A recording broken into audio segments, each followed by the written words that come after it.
అందరికీ మరణాత దేవుని యొక్క మహాకృపను బట్టి మరొకసారి దైవ గ్రంథంలోని విషయాలను ఎంచుకోవడానికి ప్రభు ఇచ్చిన ఆత్మీయ అవకాశంకే దేవునికి మహిమ కలుగును గాక.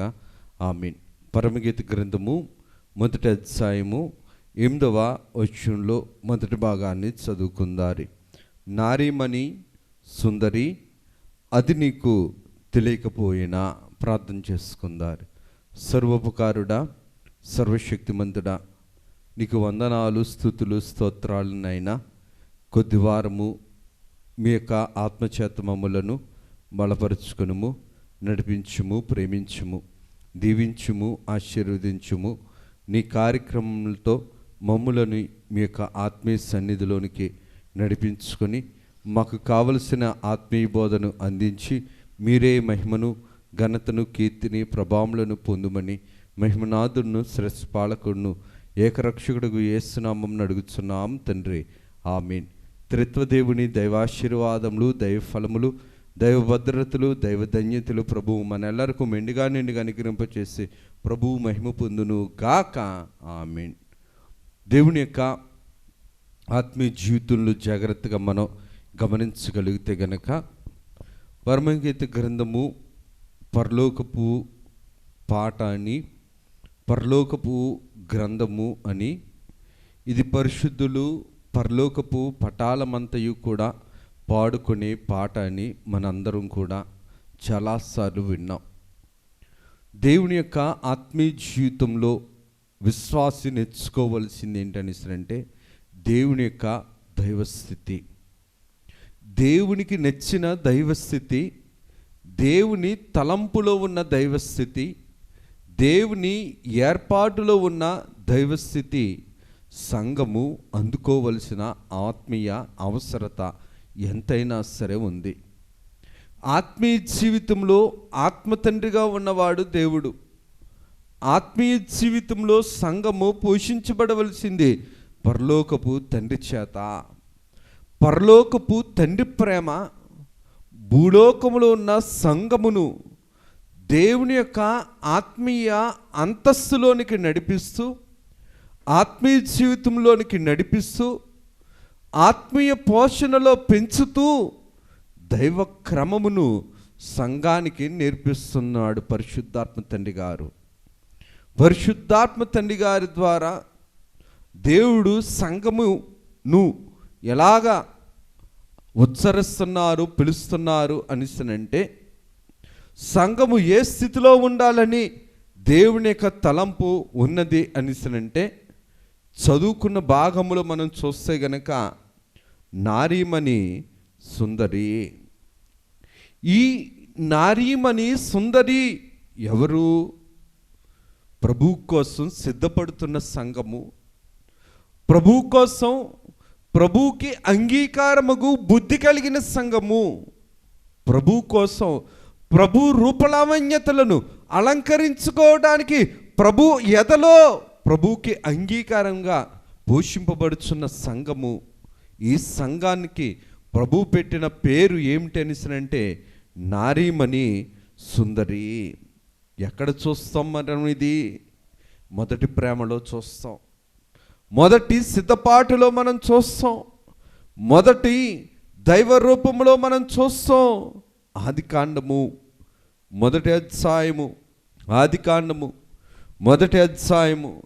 27వ వచనంలో చూస్తే దేవుని స్వరూపమందు వారిని సృజించెను, స్త్రీగాను పురుషునిగాను వారిని సృజించెను.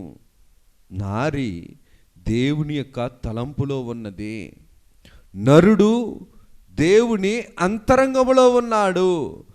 దేవుని అంతరంగంలో ఉన్న నరుడి ద్వారా దేవుని యొక్క తలంపులో ఉన్నటువంటి ఈ యొక్క స్త్రీకి ఏ రూపం వచ్చిందని అంటే దైవ స్వరూపము వచ్చింది.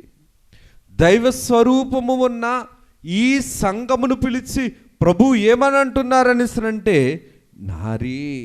ఎక్కడి నుండి వచ్చింది ఇది? దేవుని హృదయంలో నుండి వచ్చిన, దేవుని అంతరంగంలో నుంచి వచ్చిన ఆదాము గారు మాటే ఆదాము గారి యొక్క పిలుపే నారీ. నారీ అని పిలిచేటప్పటికీ ఆదాము గారి రూపము ఒకటే, అలాగుననే ఆదాము గారిలో నుండి వచ్చిన అవ్వమ్మ గారి రూపము కూడా ఒకటే. అదే మాటను ఇక్కడ మనం చూడగలుగుతున్నాం. ఆదికాండము 2వ అధ్యాయములో మనం చూడగలిగితే గనక 23వ వచనంలో చూడగలిగితే, నా ఎముకలలో ఒక ఎముక, నా మాంసముల్లో ఒక మాంసము, ఇది నరునిలో నుండి తీయబడెను గనక నారీ నారీ అనబడెను. ఎవరి నారీ? ఆదాము గారిలో నుండి వచ్చిన స్త్రీ. ఆదాము గారి యొక్క రూపలావణ్యతలు, ఆదాము గారిలో ఉన్న రూపములో ఉన్న రూపమే ఎవరిలో ఉన్నదని అంటే నారీ అని పిలువబడుతున్న ఈ స్త్రీలో ఉన్నది. ఈ స్త్రీ పరిశుద్ధమైన స్త్రీ, ఈ స్త్రీ దైవ లక్షణాలు కలిగిన స్త్రీ, ఈ స్త్రీ దైవరూప అలంకారముతో పోషింపబడిన స్త్రీ, ఈ స్త్రీ సృష్టి అంతటి మీద అధికారము కలిగిన స్త్రీ. ఈ స్త్రీకి ప్రభు పెట్టిన పేరు అనగా, ఆదాము గారు మొదటిసారి అవ్వమ్మ గారిని చూసి పిలుస్తుండేటప్పుడు పిలిచిన పిలుపుతో, ప్రేమతో పిలిచిన మొదటి ప్రేమతో, కళంకము లేని ప్రేమతో, పాపము అంటని ప్రేమతో పిలుస్తున్న పిలుపు నారీ. ఎవరి నారీ? ఆదాము గారిలో నుంచి వచ్చిన స్త్రీ ఈ సంఘము. ఆదాము గారి ప్రక్క గాయములో నుండి వచ్చిన ఈ రూపము ఎవరు అనిసరంటే ఆదాము గారి రూపము. అద్దము ఎదుట మనము కనబడితే, అద్దములో మన ప్రతిరూపం ఎలాగైతే కనబడుతుందో, ఆదాము గారికి అద్దముగా మార్చబడింది ఈ స్త్రీ. అద్దముగా మార్చబడిన ఈ స్త్రీని చూసి ఆదాము గారు పిలుస్తున్న మాట ఏంటంటే నారీ. నారీ అనగా దేవుని యొక్క ఆత్మీయ జీవితాన్ని మనం పరీక్షించుకోవలసిన వారమై ఉన్నాం. ఎవరి నారీ?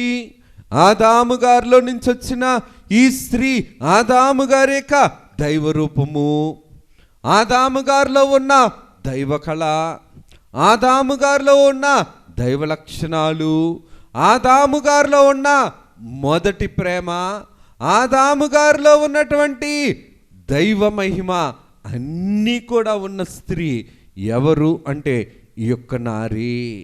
నారీ అని పిలువబడింది ఈ స్త్రీ.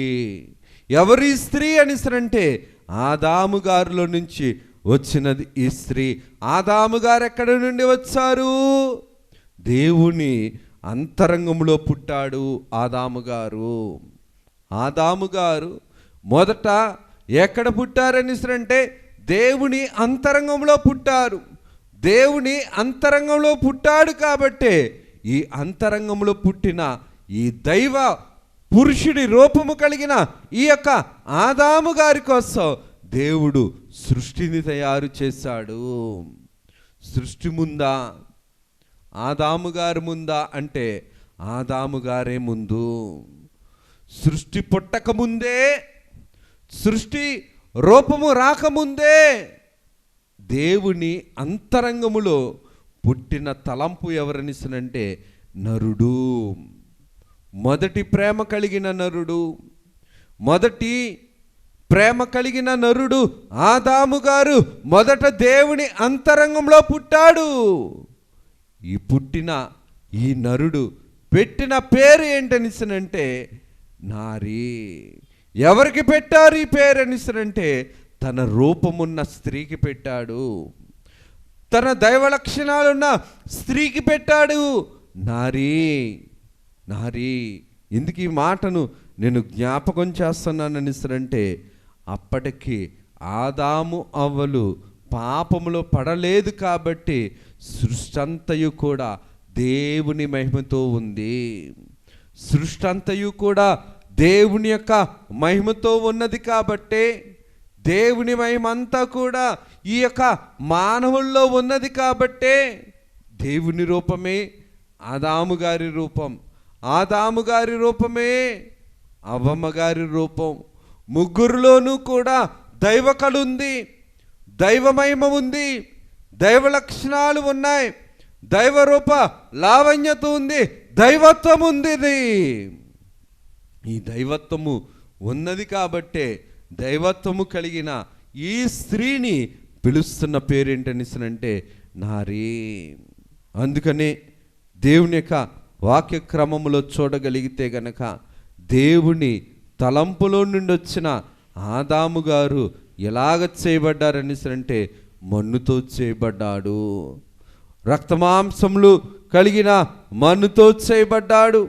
దేవుని ఆలోచన మహిమస్థితి అయితే దేవుని యొక్క ఆ చేతిలో నుంచి వచ్చిన ఈ ఆదాము గారు పాపములో ఉండిపోవటాన్ని బట్టి రక్తమాంసాలు కలిగిన వాడిగా మారిపోయాడు.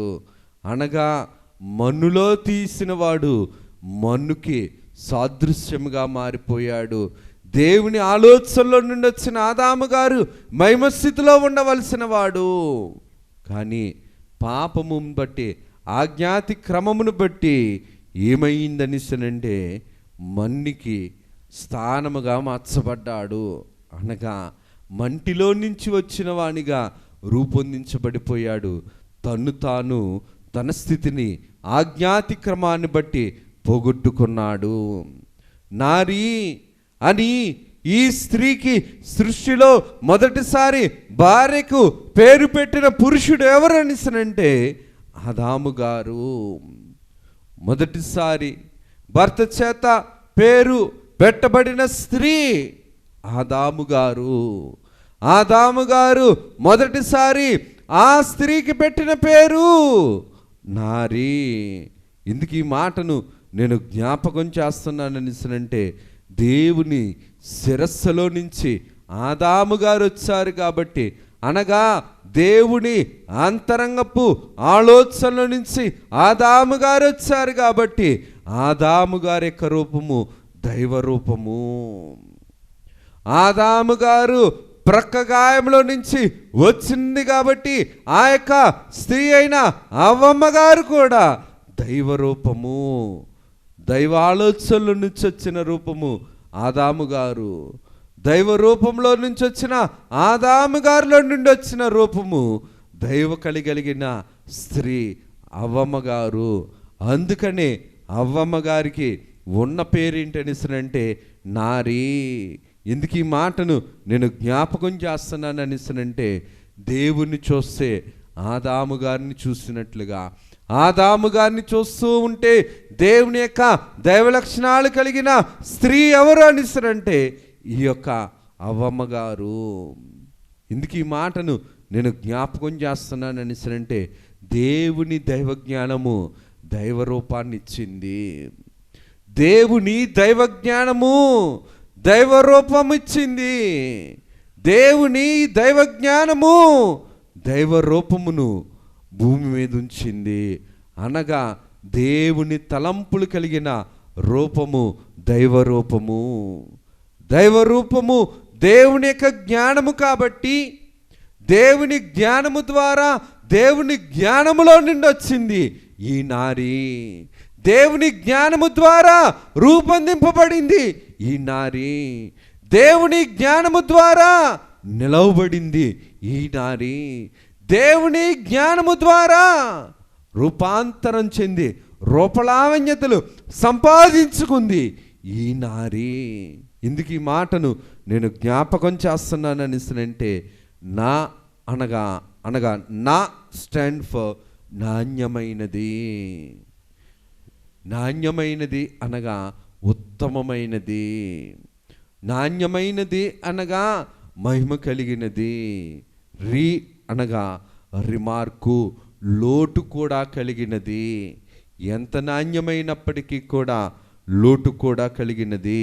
ఎందుకు ఈ మాటను నేను జ్ఞాపకం చేస్తున్నాను అనిసనంటే లోటు ఏమిటి, ఈ యొక్క రిమార్క్ ఏంటి అని జాగ్రత్తగా మనం గమనించగలిగితే గనక అనగా నాణ్యమైనది అనగా దైవత్వము కలిగినది.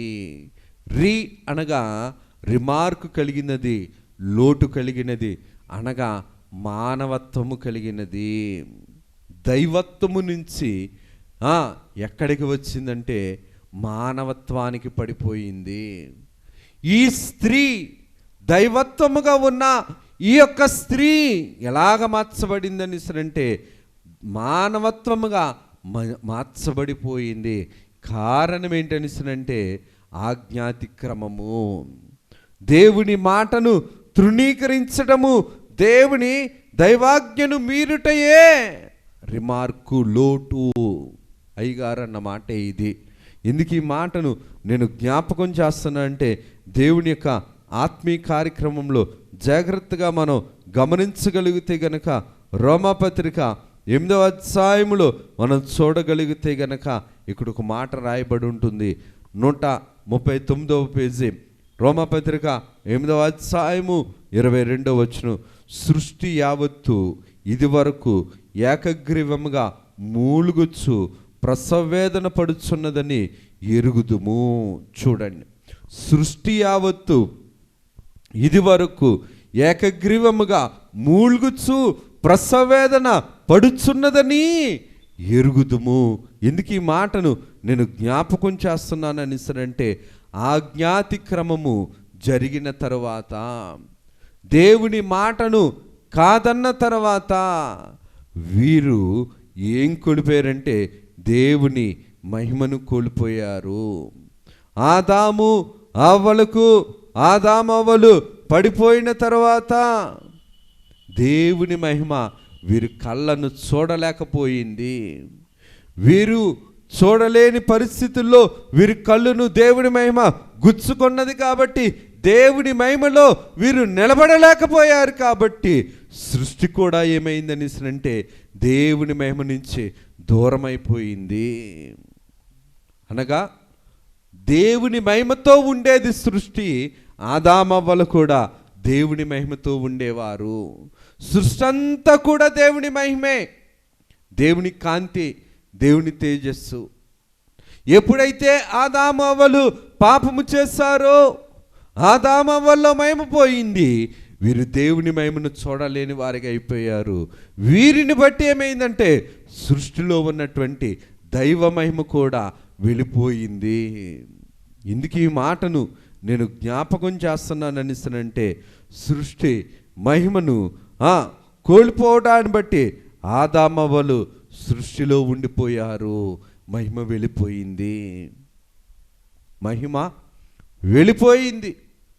ఒకప్పుడు దేవుని యొక్క మహిమతో వెలిగింపబడిన, పోషింపబడిన ఈ సృష్టి దేనిని పోగొట్టుకుందని అంటే దేవుని యొక్క మహిమను పోగొట్టుకుంది.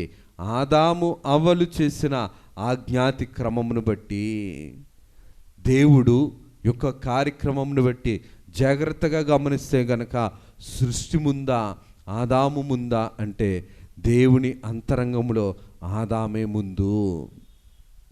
దేవుని అంతరంగములో ఆదాము గారే ముందు. ఆదాము గారి గురించి దేవుడు సృష్టిని తయారు చేశాడు. కానీ ఈ సృష్టి ఎప్పటికీ కూడా మూలుగుతూ ప్రసవేదన పడుచున్నది అని అంటానికి కారణం ఏంటంటే ఈ సృష్టి దేవుని మహిమను పోగొట్టుకుంది. పాపము ప్రవేశించిన తర్వాత పాపస్థితి ద్వారా ఏమైందని అంటే దేవుని యొక్క మహిమను పోగొట్టుకుంది. దేవుని మహిమను పోగొట్టుకున్నది ఎవరని అంటే ఆదాము గారు పోగొట్టుకున్నారు, అవ్వమ్మ గారు పోగొట్టుకున్నారు. అలాగుననే సృష్టి కూడా పోగొట్టింది. ఫిలిప్పీలకు రాసిన పత్రిక 2వ అధ్యాయం 6వ వచనాన్ని చూస్తే గనక, క్రీస్తు యేసునకు కలిగిన ఈ మనస్సును మీరు కలిగి ఉండి, ఆయన దేవుని స్వరూపము కలిగిన వాడయ్యుండి దేవునితో సమానముగా నుండుట విడిచిపెట్టకూడని భాగ్యమని ఎంచుకొనలేదు. కానీ దేవునితో సమానముగా నుండుట విడిచిపెట్టకూడని భాగ్యమని ఎంచుకొనలేదు. మనుషుల పోలికను పుట్టి దాసుని స్వరూపం ధరించుకొని తను తాను రిక్తునుగా చేసుకొనెను. చూడండి, ఎందుకు ఈ మాటను నేను జ్ఞాపకం చేస్తున్నా అంటే, ఎక్కడైతే రిమార్క్ ఉన్నదో అక్కడే ఏముందని అంటే రిక్తుడు అన్నది ఉంది. అనగా అనగా తన్ను తాను రిక్తునిగా మార్చుకున్నాడు దేవుడు. అనగా మొదటి ఆదాములో నుంచి వచ్చిన ఆ స్త్రీ లోటు ఏమిటని అంటే ఆజ్ఞాతి క్రమము. కానీ రెండవ ఆదాము గారైన యేసు ప్రభువులో నుండి వచ్చిన సంఘం ఏంటని అంటే తన్ను తాను రిక్తునిగా చేసుకొని తన గాయములు ద్వారా భూమి మీద దేవుడు సంఘాన్ని ఏర్పాటు చేసుకున్నాడు. సంఘము దేవుని గాయాల నుండి పుట్టినది. సంఘము ద్వారము ఆనాడు అవ్వమ్మ గారి ద్వారము ప్రక్కటెముకలో నుంచి వచ్చినట్లే సంఘము ద్వారము యేసుక్రీస్తు ప్రభు యొక్క ప్రక్క గాయములో వచ్చిన ఈ సంఘమును ప్రభు పిలుస్తున్న పిలుపు ఏంటనిస్తుంటే నారీ అనగా నాణ్యత కలిగినది, తను తాను రిక్తునిగా మార్చుకొని మరలా తిరిగి ఎక్కడికి వచ్చేదని అంటే మహిమస్థితిలోనికి వచ్చేది. ఈ మహిమస్థితిని చేరుకోవడానికే ఆనాడు దేవుడు ఏదెను తోటలో ఆదామవ్వలకి మహిమస్థితినిచ్చాడు. ఈరోజు దైవ సన్నిధి అనే అనుభవంలోని ఈ యొక్క బైబిల్ మిషన్లో సంఘాలన్నింటిలోనూ కూడా దేవుడు ఎంచుకున్న దైవ స్థానం ఏంటంటే దైవ సన్నిధి. ఈ దైవ సన్నిధిలో దేవుని కళను అద్దుకుంటూ దేవుని రూపలావణ్యతలు సంపాదించుకుంటూ దైవలక్షణాలన్నీ కూడా పోషించుకుంటూ దేవుని ఆత్మచేత నడిపింపబడుతూ వరుడైన యేసుక్రీస్తు ప్రభు కోసం వధూ సంఘముగా సిద్ధపడే స్థితి కలిగిన సారము కలిగిన ఈ యొక్క స్త్రీకి ఉన్న పేరేంటని అంటే నారీ. ఈ స్త్రీ, ఈ సంఘం అనే నారీ రిక్తునిలో నుంచి వచ్చినది. రిక్తునిలో నుంచి తను తాను తగ్గించుకున్న రిక్తునిగా ఉన్న గాయాలలో నుంచి వచ్చినది. పరిశుద్ధతను సంపాదించుకున్నది. మొదటి ప్రేమను తిరిగి సంపాదించుకున్నది. మరలా మొదటి మహిమలోనికి తిరిగి వెళ్ళేది. నేనుండు స్థలములో మీరును ఉండులాగునా. దేవుని యొక్క ఆత్మీయ కార్యక్రమమును జాగ్రత్తగా గమనిస్తే గనక, దేవుడు రాయించిన స్థితిని జాగ్రత్తగా చూస్తే గనక, దేవుని యొక్క వాక్యక్రమంలో నారీమణి ఎవరీమణి? సంఘములో పుట్టిన సంఘమేమని. ఆనాడు నాణ్యమైనది, ఈనాడు రిమార్కు లేనిది. ఇంకోటి ఏంటంటే మొదటి మహిమలో తిరిగి ప్రవేశించేదే మణిస్థానము కలిగినది. అనగా నీతిని నెరవేర్చటానికి, నీతిమంతులుగా చేయుటకు, నీతిని నేర్పి నీతిమంతులుగా చేసేది ఈ అనగా నారీమణి అనగా అనగా నాణ్యమైనది, అనగా రిమార్కు లేనిది, అనగా మొదటి మహిమలోనికి తిరిగి ప్రవేశించేది, అనగా నీతిని నేర్పి నీతిమంతులుగా చేయగలిగేది. దైవ సంఘ అనుభవం ఉన్న బైబిల్ మిషన్ సంఘము. ఇందుకు ఈ మాటను నేను జ్ఞాపకం చేస్తున్నా అంటే, ఈ సంఘమునకు దేవుడు పెట్టిన పేరేంటంటే సుందరి. నారీమణి సుందరి. ఈ నారీమణి, ఈ సుందరి ఏంటనిసనంటే సుగుణము కలిగినది. సుగుణము అనగా దైవ లక్షణాలు కలిగినది. సుగుణము అనగా సుందరి. సుందరిలో ఏముందంటే సుగుణము ఉన్నది. అనగా మంచి, గుణము అనగా లక్షణము, దైవ లక్షణాలు కలిగినది. అనగా సంపూర్ణముగా సుగుణము కలిగినది. అనగా మరలా తిరిగి జీవ గ్రంథమందు రిజిస్టర్ చేయబడినది. అనగా దేవుని యొక్క కృపను బట్టి తిరిగి మొదటి మహిమలోనికి వెళ్ళగలిగినది. దేవుని యొక్క కార్యక్రమంను బట్టి, దేవుని యొక్క స్థితిని బట్టి చూడగలిగితే గనక ప్రభువు రాయించిన మాట, నారీమణి సుందరి, అది నీకు తెలియకపోవునా? ఎందుకు ఈ మాటను నేను జ్ఞాపకం చేస్తున్నాననిసరంటే, దేవుడు సంఘమును తన ప్రేమతో పిలుస్తున్న పేరు. ఆనాడు మొదటి ఆదాము గారు నారీ అన్నారు, కానీ ప్రభు వరుడైన యేసుక్రీస్తు ప్రభు వధువైన సంఘమును పిలుస్తున్న పిలిపేంటనిసరంటే నారీమణి. ఈ మణి ఎక్కడిది అనిసరంటే ప్రభు గాయాల నుండి వచ్చిన సంఘము, దైవ సన్నిధి అనుభవం కలిగిన సంఘము, దైవ లక్షణాలు అనుభవం కలిగిన సంఘము, దైవ రూపలావణ్యతలు అనుభవం సంపాదించుకున్న సంఘము, రూపలావణ్యతలతో పోషింపబడుచున్న సంఘము, దేవుణ్ణి సంపూర్ణముగా ధరించుకున్న సంఘము, నీతిని అలంకరించుకున్న సంఘము, పరలోకములో రిజిస్టర్ అయిన సంఘము. ఈ వధువు సంఘము దేవుడి కొద్ది మాటలు మన వెనుకల్లో దీవించి ప్రభువు మహిమ పొందును గాక. ఆమేన్. సర్వోపకారుడా, సర్వశక్తిమంతుడా, మహిమ కలిగిన తండ్రి, నీకు అనేకమైన వందనాలు, స్తుతులు, స్తోత్రాలనైనా కొద్ది వారము దీవించుము, ఆశీర్వదించుము. మీ ఆత్మచేత మమ్ములను మీ యొక్క ఆత్మీయ సన్నిధిలో స్థిరపరచుము. నీకు అంగీకారముగు నాయనా నారీమణి వరుసలో మేమందరమును కూడా ఉండుటకు మీ దైవ కృపను, దైవ కార్యమును, దైవ సిద్ధపాటును, దైవ అలంకారమును, దైవ లక్షణాల యొక్క పోషణను మాకు అందించి మీరే మహిమను, ఘనతను, కీర్తి ప్రభావములను పొందుమని మహిమనాథును, శ్రేష్ఠ పాలకును, ఏకరక్షకుడు యేసు నామమున అడుగుచున్నాము తండ్రి. ఆమె త్రిత్వ దేవుని దీవెనాశీర్వాదములు, శుభములు, మేలులు, ఉపకారాలు, ప్రభు తలంపులు, తలాంతులు మెండుగా నిండుగా అనుగ్రహింపజేసి ప్రభు మహిమ పొందును గాక. ఆమేన్. అందరికీ మరణాత.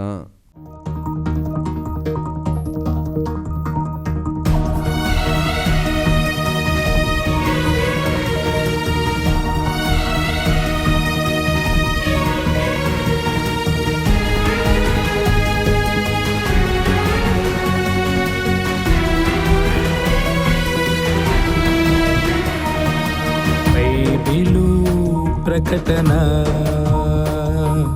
బయలుపరచిన ప్రకటన,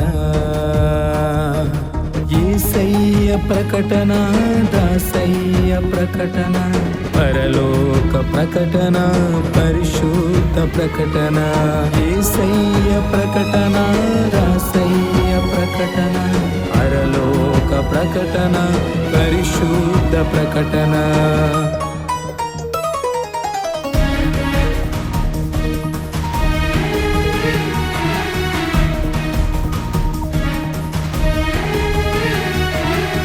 ప్రకటన బైబిలు ప్రకటన,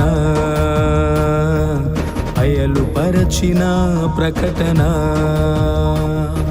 విమలాత్మ ప్రకటన, విజయాత్మ ప్రకటన, విశ్వాసికి ప్రకటన, విజ్ఞాపన ప్రకటన, విమలాత్మ ప్రకటన, విజయాత్మ ప్రకటన, విశ్వాసికి ప్రకటన, విజ్ఞాపన ప్రకటన. ప్రకటన బైబిలు ప్రకటన, బయలుపరచిన ప్రకటన.